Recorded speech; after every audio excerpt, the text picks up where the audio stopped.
வாங்க இன்னைக்கு நேந்திர சிப்ஸ் எப்படி செய்யறதுன்னு பார்க்கலாங்களா. இது வந்து பார்த்தீங்கன்னா குழந்தைங்கள்லேருந்து பெரியவங்க வரைக்கும் எல்லாருமே ரொம்ப ரொம்ப விரும்பி சாப்பிடுவாங்க.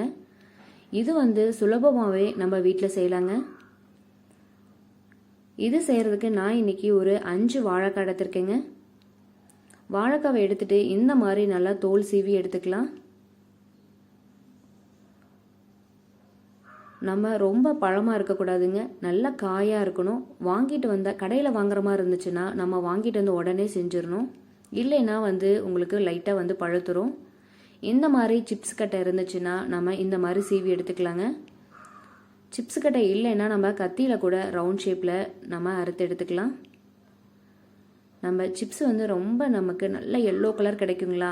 இதுக்கு வந்து என்ன சீக்ரெட்டுன்னு பார்த்தீங்கன்னா, 1 ஸ்பூன் மஞ்சத்தூள், 1 ஸ்பூன் வந்து உப்பு, ரெண்டையும் சேர்த்திட்டு நம்ம எண்ணெய் பொரிக்கிறோம் இல்லைங்க, அதில் வந்து மிக்ஸ் பண்ணி எடுத்துக்குவோம்.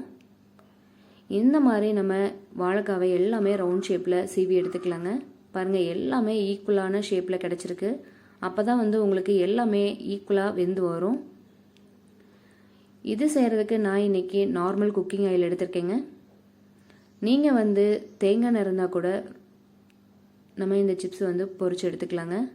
தேங்காய் எண்ணெயில் செஞ்சிங்கன்னா இன்னும் உங்களுக்கு கடையில் வாங்குகிற அதே சேம் டேஸ்ட்டில் கிடைக்கும். இந்த மாதிரி நம்ம எல்லாத்தையுமே சேர்த்திட்டு லைட்டாக வந்து கிளறி விட்டுக்கலாங்க. அப்போ தான் உங்களுக்கு ஈக்குவலாக வெந்து வரும். லைட்டாக வந்து நுர அடங்கினதுக்கப்புறமா ஒரு 2 ஸ்பூன் வந்து அந்த மஞ்சத்தூள் உப்பு கலந்து வச்சோம் இல்லைங்க, அது விட்டுக்கலாம். அதுக்கப்புறமா நல்லா சிப்ஸு வெந்ததுக்கப்புறமா நம்ம எடுத்துக்கலாங்க. லைட்டாக நுர அடங்கி வர்றப்பையும் நம்ம எடுத்துக்கலாம். பாருங்கள், சிப்ஸு எந்த அளவுக்கு நல்லா மொறு மொறுன்னு நல்லா கிறிஸ்பியாக வந்திருக்குன்னு நீங்களும் உங்கள் வீட்டில் செஞ்சு பார்த்துட்டு எப்படி இருக்குன்னு சொல்லுங்கள்.